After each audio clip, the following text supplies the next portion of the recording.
Hello बच्चों, welcome again to our YouTube channel meritorious tutorial. बच्चों, the age of industrialisation chapter का आज हमारा 6th लेक्चर है। आज हम लोग 5th part the peculiarities of the industrial growth पढ़ने वाले हैं। अगर आपने पहले के पार्ट्स नहीं देखे हैं तो प्लीज जाके पहले के पार्ट्स देखें, फिर ये देखें। चले बच्चों, हम लोग स्टार्ट करते हैं हमारा 5th part the peculiarities of the industrial growth. सबसे पहले हम हेडिंग का मतलब समझ लेते हैं। What is the meaning of peculiarities? Peculiarities का मीनिंग होता है नॉर्मल से थोड़ा सा अलग, या अगर हिंदी में हम लोग प्रॉपरली बोले तो कुछ अनोखा, थोड़ा सा डिफरेंट। तो हम लोग देखते हैं जो इंडस्ट्रीज की ग्रोथ हो रही थी इंडिया में, वो थोड़ी सी डिफरेंट कैसी थी। चले हम लोग स्टार्ट कर रहे हैं। स्टार्ट करने से पहले अगर आप चैनल पर बच्चों नए हो तो प्लीज सब्सक्राइब कर लें और बेल आइकन को प्रेस कर दें। चले देखते हैं हम लोग। European managing agencies which dominated industrial production in India were interested in the certain kinds of products. They established tea and the coffee plantations, acquiring land at the cheap rates from the colonial government, and they invested in mining, indigo, and the jute. Most of these were products required primarily for the export and not for sale in India. ठीक है।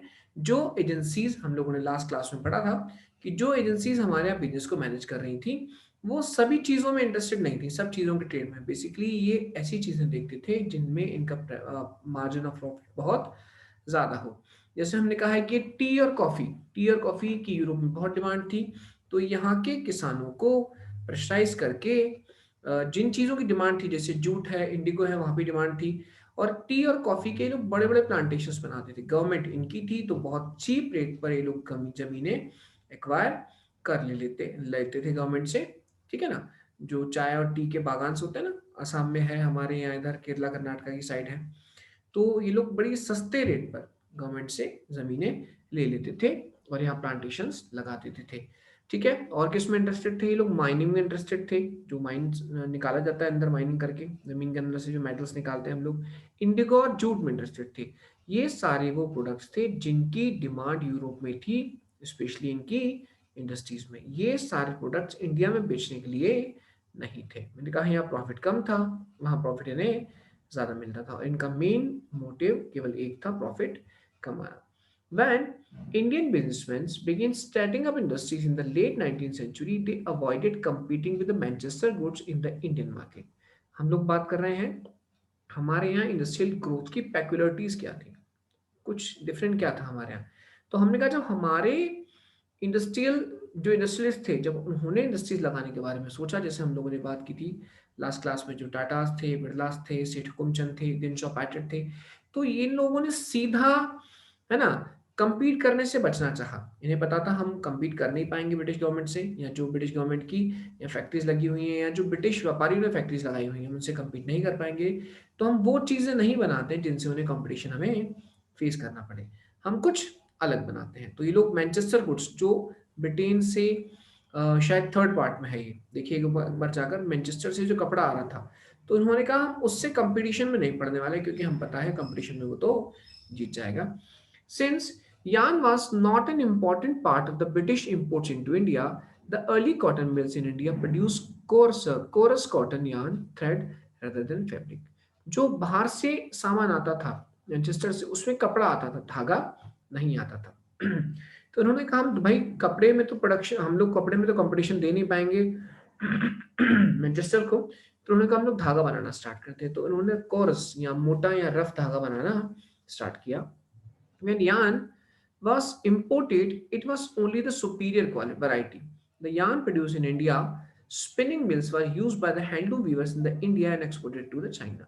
धागा जो मंगाते भी थे यहाँ पर, जो एक्सपोर्ट होके इंडिया इंपोर्ट होके आता भी था, वो अच्छी क्वालिटी का आता था। मतलब कोरस धागा जो इंडियन इंडस्ट्रीज को जिसकी रिक्वायरमेंट थी, ब्रिटिशर्स को उनसे तो कुछ मतलब था नहीं, जो इंडियन वीवर्स हैं, तो जो इंडियन वीवर्स की रिक्वायरमेंट की थी उसके हिसाब से नहीं आता था।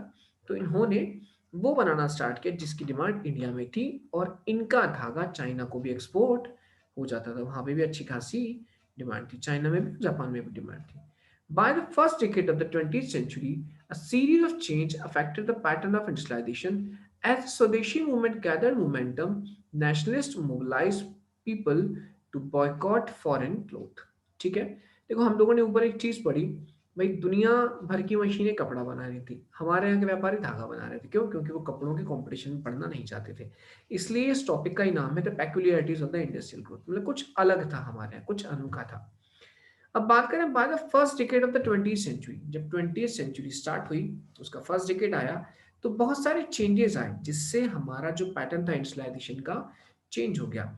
गांधी जी यहाँ पर आए, एज अ स्वदेशी मूवमेंट गैदर्ड मोमेंटम, तो गांधी जी के स्वदेशी मूवमेंट को जब मोमेंटम मिलने लगा, लोगों का सपोर्ट मिलने लगा, nationalist mobilize people people to boycott foreign cloth, तो जो बाहर से कपड़ा आ रहा था, लोगों ने, जो नेशनलिस्ट थे, उन्होंने लोगों को मोटिवेट किया, गैदर किया, मोबिलाइज किया कि आप बाहर की चीजें यूज ना करें, विदेशियों की चीजें यूज ना करें। ये स्वदेशी मूवमेंट था।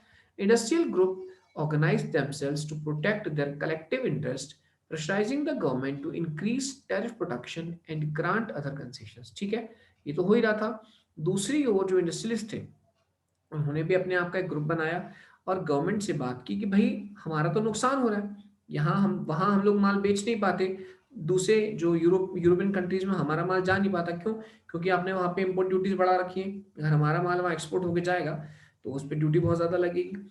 आपका माल यहाँ भी सस्ता है, वहाँ भी सस्ता है, हमारा माल आपसे यहाँ भी महंगा हो जाता है, वहाँ भी महंगा हो जाता है, तो हम लोग बेचें कैसे? इधर स्वदेशी मूवमेंट चल रहा था, दूसरे हाथ पे जो ये लोग बात कर रहे थे, आप हमें टैरिफ प्रोटेक्शन दें, मतलब जो माल मैनचेस्टर से यहाँ आता है उस पर इम्पोर्ट ड्यूटी बढ़ाएं, तो वो महंगा होगा तो हमारा माल बिक तो पाएगा, या वहाँ ड्यूटीज कम करें। मतलब दोनों साइड से बातें ऐसी चल रही थी। And grant other concession from 1906, moreover the export of Indian yarn to China decline since produce from the Chinese and the Japanese mill flooded the Chinese market. Okay, अब एक चीज और हुई, हमारा धागा बिक रहा था धड़ल्ले से चाइना में, जापान में। फिर ये हुआ कि हमारा धागा जो जाता था चाइना, वो कम हो गया। क्यों कम हो गया? तब तक चाइना और जापान में खुद की मिल्स डेवलप हो गई थी, तो चाइना में चाइना की मिल्स का और जापान की मिल्स का धागा खूब सारा आने लगा, तो हमारा माल वहां जाना अपने आप कम हो गया, क्योंकि वो लोग खुद धागा बनाना चालू कर चुके थे। सो industries in India began shifting from the yarn to the cloth production. Cotton piece goods production in India doubled between the 1900 and the 1912। हमारा धागा बिकना बंद हुआ, लेकिन हमें कपड़े का मार्केट मिल चुका था। कैसे मिल चुका था? हमने पढ़ा, स्वदेशी मूवमेंट यहाँ स्टार्ट हुआ। स्वदेशी मूवमेंट जब स्टार्ट हुआ तो लोगों ने ब्रिटिश क्लोथ्स को बॉयकॉट करना स्टार्ट किया। अब बेसिकली वहां से जो कपड़ा आ रहा है, लोग वो खरीद नहीं रहे। जब कुछ टाइम तक नहीं खरीदेंगे तो वहां के व्यापारी अपने आप कपड़ा यहाँ बेचना बंद कर देंगे या बहुत कम कर देंगे, कम लोग खरीदने लगेंगे। तो हमारे भाई, लेकिन लोग कपड़ा तो उतना पहनेंगे जितना पहले पहनते थे। ऐसा तो नहीं होगा कि कपड़ा खरीदना कम कर देंगे तो पहनना भी कम कर देंगे, ऐसा तो कुछ नहीं है। रिक्वायरमेंट तो उतनी बनी हुई है। तो हमारे इंडस्ट्रीज को मौका मिला अपने लोकल मार्केट को, अपने इंडियन मार्केट को एक्सपैंड करने का, कि हम लोग अपना कपड़ा यहाँ बनाकर बेच सकते हैं। क्यों? क्योंकि बाहर से आना कपड़ा यहाँ पर कम हो गया है। तो हमारा जो प्रोडक्शन था वो 12 सालों में डबल हो गया। Yet till the first world war industrial growth was slow. The war created a dramatically new situation with the British mills busy with the war production to meet the needs of the army. Manchester imports into India declined। पहले कुछ कम हो स्वदेशी की वजह से, फिर first world war तक तो हमारी ग्रोथ स्लो रही। फर्स्ट वर्ल्ड वॉर के बाद क्या हुआ? फर्स्ट वर्ल्ड वॉर जब स्टार्ट हुई तो फर्स्ट वर्ल्ड वॉर में क्या हुआ? ब्रिटिशर्स ने, आपको पता होगा, ब्रिटेन ने पार्टिसिपेट किया था। इंडिया ने न फर्स्ट वर्ल्ड वॉर में पार्टिसिपेट किया, ना सेकंड में किया। हाँ, हमारे सैनिक जो थे वो ब्रिटेन की ओर से लड़े जरूर थे, लेकिन एज अ कंट्री हम लोगों ने पार्टिसिपेट नहीं किया है दोनों वॉर्स में।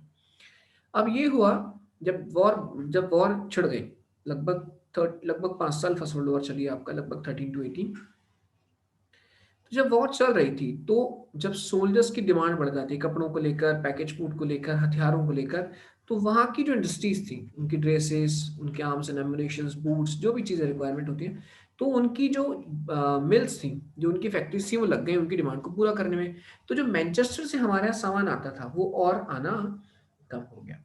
ठीक है, with the British was busy with the war production, the meet of the needs of the army, Manchester imports into India decline. जो थोड़ा बहुत आ भी रहा था स्वदेशी मूवमेंट के बाद भी, जो लोग खरीद रहे थे, लेकिन आना अपने आप कम हो गया। क्यों? क्योंकि प्रोडक्शन कम हो गया। Suddenly Indian mills had a vast home market to supply. As the war prolonged, Indian factories were called upon to supply war needs: jute bags, clothes for the army uniform, stands, leather boots, horse and the mule saddles, and a host of the other items, ठीक है।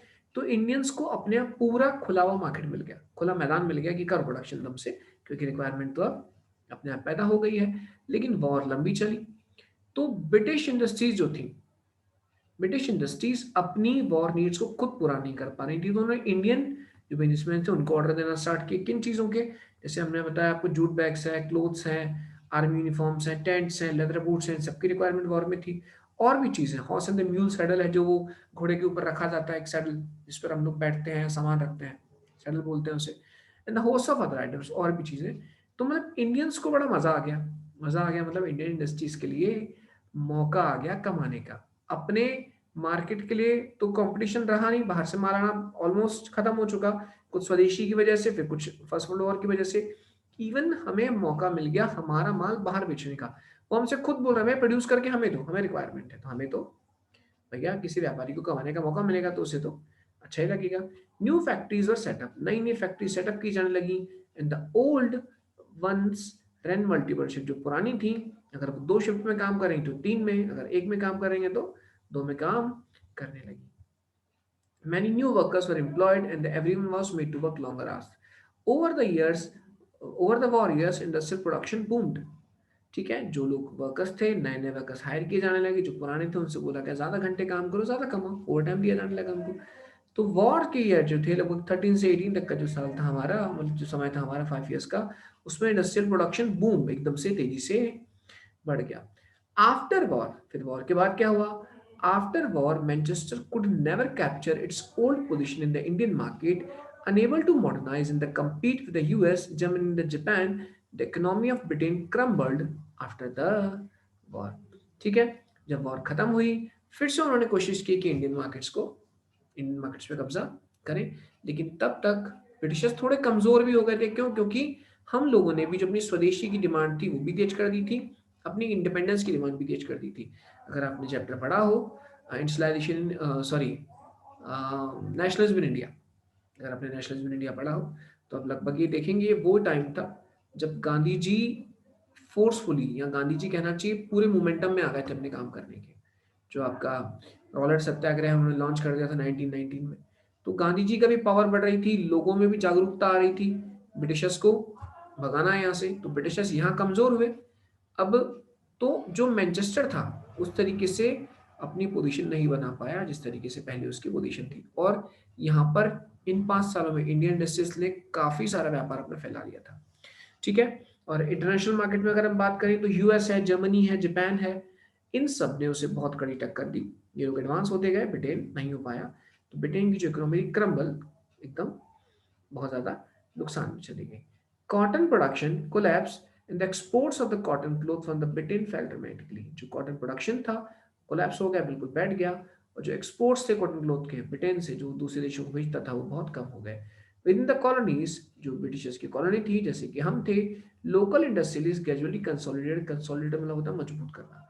जो local industries थे जैसे हमारे आगे थे, उन्होंने अपनी पोजीशन स्ट्रॉन्ग कर ली। सब्सिट्यूटिंग फॉरेन मैन्युफैक्चरर्स, उनको सब्सिट्यूट कर दिया, साइडलाइन कर दिया, and capturing the home market, और होम मार्केट को कैप्चर कर लिया। मतलब ब्रिटेन जो था वीक कहीं से होने लगा था। हमें पता ही है, लगभग इसके 27 साल बाद 1947 में ब्रिटेन हमारे यहाँ से चला गया। स्मॉल स्केल इंडस्ट्रीज भी डोमिनेट। चले हम बात करते हैं, जब बड़ी बड़ी फैक्ट्रीज लग भी रही थी तब भी हमारे यहाँ स्मॉल स्केल इंडस्ट्रीज काम कर रही थी, जैसा कि ब्रिटेन में था। चलो देखते हैं। While factory industries grew steadily after the war, large industries formed only a small segment of the economy. Same चीज यूरोप में थी, जब इंडस्ट्रीज आई भी तब भी 80% वर्कफोर्स जो थी वो कहाँ काम कर रही थी? छोटी छोटी वर्कशॉप्स में काम कर रही थी।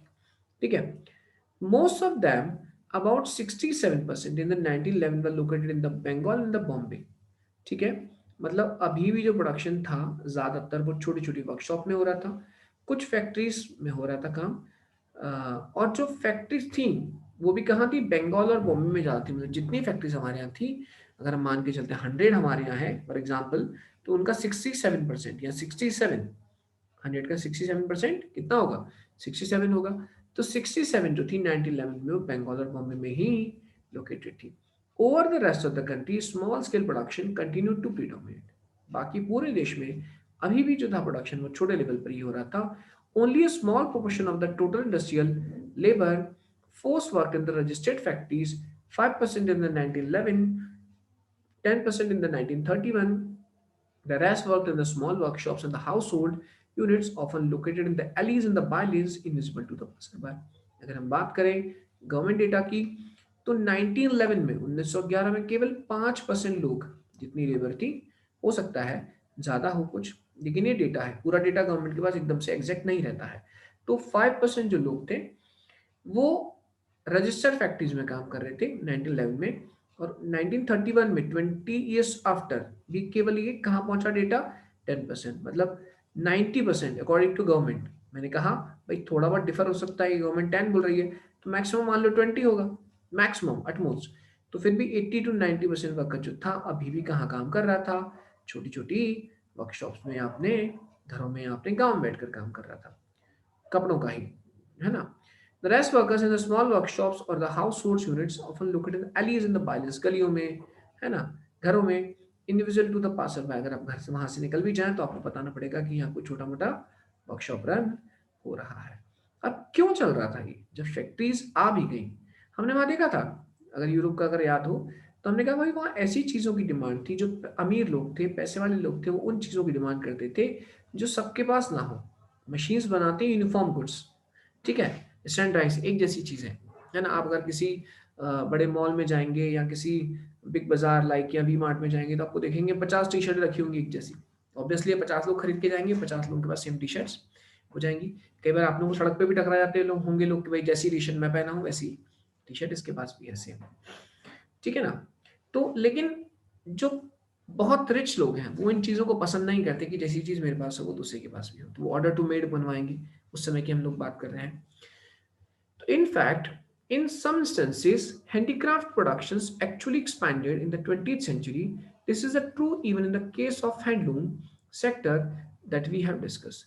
While cheap machine-made thread wiped out the spinning industry in the 19th century, the weaver survived despite problems. In the 20th century, handloom cloth production expanded steadily, almost trebling between the 1900 and the 1940. ठीक है कुछ instances में जैसे handicraft हाथ से बनने वाली चीजें हैं देखो आपको एक कपड़ा दिख रहा होगा हैंड वूवन क्लोथ है इंटीरिकेट डिजाइन बिल्कुल अलग डिजाइन जो मशीन में इस तरीके का डिजाइन नहीं बन सकता बनेगा भी तो फिर सब सेम बनेंगे ये अलग है अब कोई वो दूसरा बनाएगा तो अलग मतलब कोई यही व्यूअर कुछ और बनाएगा तो दूसरा अलग डिजाइन बनाएगा हम बात करें हैंडलूम के केस में भी ये ठीक था जो कपड़ा बन रहा था चीप मशीन में जो थ्रेड था उसने पूरी इंडस्ट्री को वाइप कर दिया मतलब एक तरीके से रेवोल्यूशन ला दिया साफ कर दिया प्रोडक्शन काफी तेज हो गया लेकिन जो वीवर्स थे जो हाथ से काम करते थे वो मशीन्स के आने के बाद भी सरवाइव क्यों कर गए क्यों in the 20th century handloom cloth production expanded handloom cloth production तो धीरे धीरे बढ़ता गया ऑलमोस्ट ट्रिपलिंग ट्रिपल हो गया 1900 से लेके 1940 के बीच में क्यों हुआ मशीन्स के आने के बाद नई टेक्नोलॉजी आने के बाद भी सरवाइव क्यों कर गए रीजन बच्चों वही है आंसर वही है हमने जो पहले बताया लोगों के बीच डिमांड थी हाथ से बनी हुई चीजों की जो कुछ अलग हो especially है between the rich people. How did this happen? This was partly because of the technological changes. Handicrafts people adopt new technology if that help them to improve production without excessively pushing up cost. ठीक है पहला reason था जो handloom चलाने वाले थे उन्होंने भी टेक्नोलॉजी को अडॉप्ट किया लेकिन टेक्नोलॉजी को अडॉप्ट करने से मतलब है बड़ी मशीन से नहीं है पहले से मैं हाथ से लूम चलाता हूँ मैं हाथ से ना चला के मशीन से चलाने लगूंगा लेकिन कपड़ा तो मैं उसी तरीके से बना रहा हूँ मिल्स में बना कपड़ा और जो मैं पावर लूम से कपड़ा बना रहा हूँ अपने घर पे बस बनाने की मेरी प्रोसेस बिल्कुल सेम है मैं हाथ से ना चला के उसमें मैंने छोटी सी मशीन लगा दी जिस तरीके से डिजाइन देना है वो बिल्कुल हाथ से बने जैसा ही होगा जैसे आप समझे जैसे मैं कोई लकड़ी का काम कर रहा हूँ अब लकड़ी का काम मैं हाथ से बैठ के उसको खोद रहा हूँ कुरेद रहा हूँ या मैंने ऐसा कोई मेरे पास इंस्ट्रूमेंट है उसको मैं डिजाइन दे रहा हूँ तो यही तो बोला जाएगा मैंने हाथ से बनाया है अलग अलग डिजाइन बनेगा एक बार में एक ही बनाऊंगा मशीन से होती है एक बार में 100 कपड़े 50 कपड़े इस तरीके के बना देती है लेकिन वो भले ही पावरलूम से बनाएगा एक बार में लेकिन बनाएगा तो एक बार में एक ही तो ये था इनका प्रोडक्शन बढ़ गया छोटे छोटी चीजों से छोटे छोटे इनोवेशन की वजह से इनका प्रोडक्शन जो था वो फास्ट हो गया तो लोग सप्लाई कर पा रहे थे मार्केट में दूसरा था so by the second decade of the 20th century we find weavers using looms with a fly shuttle अब वीवर्स जो थे नई टेक्नोलॉजी यूज करने लगे fly shuttle this increase productivity per worker, इससे पर वर्कर जो थी प्रोडक्टिविटी बढ़ गई। मशीन छोटी सी है लेकिन काम अभी हाथ से ही हो रहा है। पर worker speed up production and reduce labour demand, demand labour की कम हो गई फ्लैश ड्रिल की वजह से और प्रोडक्शन जो था वो बढ़ गया।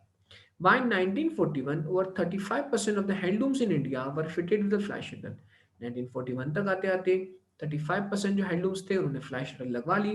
In regions like the Travancore, Madras, Mysore, Cochin, Bengal, the proportion was 70 to 80. कुछ रीजन्स में तो ज्यादातर वीवर्स ने 70 to 80% वीवर्स ने फ्लैश ड्रिल लगवा ली। There were several other small innovations that helped the weaver improve the productivity and compete with the mill sector. और बहुत सारे छोटे छोटे इनोवेशंस थे जो हाथ से ही काम कर रहे थे लोग, लेकिन इनकी स्पीड बढ़ गई। ठीक है ना। देखो ये फ्लैश ड्रिल के बारे में बताया गया है। It is an mechanical device use for the weaving, जो वीविंग के लिए यूज होता है। Moved by means of the ropes and pulleys, जिसमें रोप्स और पुलीज होती है। It places the horizontal thread called the weft. ठीक है, इसमें हॉरिजॉन्टल थ्रेड्स होते हैं, इस तरीके के धागे होते हैं, उनको वेफ्ट कहा जाता है। फिर वर्टिकल थ्रेड्स होते हैं इस तरीके के, उससे रैप कहा जाता है। ठीक है। The invention of fly shuttle made it possible for weavers to operate large looms and weave wide piece of cloth. अब इसकी वजह से लोग बड़े पीसेस बना पा रहे थे, पहले कपड़े के छोटे पीसेस बनते थे, इससे स्पीड भी बढ़ी, कपड़ा बन हाथ से ही रहा है। मैं आप बार बार इस बात को बता रहा हूँ आपको, मशीन से बना हुआ कपड़ा इट्स डिफरेंट, जो मशीन में बड़ी मशीन में बनता है इट्स डिफरेंट, ये अलग अलग चीजें हैं, ये हाथ से बना हुआ ही माना जाएगा। ठीक है, तो याद रखना पूछते हैं, हॉरिजॉन्टल थ्रेड को हम लोग वेफ्ट बोलते हैं और वर्टिकल थ्रेड जो होता है उसको हम लोग रैप बोलते हैं। चलो ओके, देखते हैं और क्या रीजन थे इन चीजों, मतलब ये इनकी डिमांड क्यों बनी हुई थी, हाथ से बनी हुई चीजों की, मशीन से इनको क्यों खत्म नहीं कर पाई थी। एक तो ये हो गया कि इन्होंने भी टेक्नोलॉजी को अपना लिया, जिससे इनकी प्रोडक्शन प्रोसेस बढ़ गई, प्रोडक्शन प्रोसेस बढ़ी, लेबर डिमांड कम हुई, टाइम कम हुआ तो कॉस्ट अपने आप कम हो गई। पहले लेबर ज्यादा लगती थी, टाइम ज्यादा लगता था तो कॉस्ट ज्यादा थी, अब इनकी कॉस्ट थोड़ी सी पहले से कम हो गई, कॉस्ट कम आ गई, लोग अफोर्ड कर सकते हैं।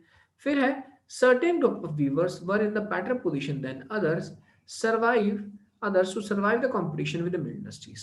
Among weavers, some produce coarse cloth while other wove the fine varieties. अब इनमें भी दो ग्रुप थे, कुछ की कंडीशन ज्यादा अच्छी थी, कुछ की कंडीशन उतनी अच्छी नहीं थी। रीजन था कुछ जो थे वो कोरस क्लॉथ बनाते थे, रफ कपड़ा या हल्का कपड़ा या सस्ता कपड़ा, कुछ जो थे वो फाइन वैरायटीज बनाते थे। The coarser cloth was bought by the poor and its demand fluctuated violently. In the time of the bad harvest and the famines, when the rural poor had little to eat and their cash income disappeared, they could not possibly buy cloth. Okay? भाई जो coarse कपड़ा बनाते हैं, जो rough कपड़ा बनाते हैं, उनकी डिमांड फ्लक्चुएट होती थी। भाई फसल अच्छी हुई तो गरीब किसान कपड़ा आगे खरीदेगा, फसल खराब हुई, कुछ और हुआ, किसान कपड़ा नहीं खरीदा। क्यों? क्योंकि उसके पास पैसा इतना नहीं है, वो तब खरीदता जब वो कमाता है, तो उनकी डिमांड फ्लक्चुएट करती थी। The demand for the fine varieties bought by the well-to-do was more stable. जो अच्छा कपड़ा बनाते थे उनकी डिमांड स्टेबल थी। क्यों स्टेबल थी? The rich could buy these even when the poor starved. जब गरीब भूखा मर रहा है तब भी अमीर ये कपड़ा खरीद सकता है, उसकी इनकम फसलों पर डिपेंड नहीं है, मजदूरी पर डिपेंड नहीं है। Famines did not affect the sale of the Banarasis और the Baluchari साड़ी, बड़ी फेमस साड़ी थी, आज भी बहुत फेमस है। फेमाइंस की वजह से, है ना, अकाल पड़ जाए, सूखा पड़ जाए, बाढ़ आ जाए, इसकी वजह से बनारसी और बलूचरी साड़ी की सेल में कोई फर्क नहीं पड़ता था, क्योंकि इसको किसान मजदूर तो वैसे भी नहीं खरीदता था, पैसे वाले घर के लोग खरीदते थे और उनको फर्क पड़ता नहीं था, उनकी इनकम कम नहीं होती थी। Moreover as you seen, mills could not imitate specialized weaves. और मिल्स क्या थी?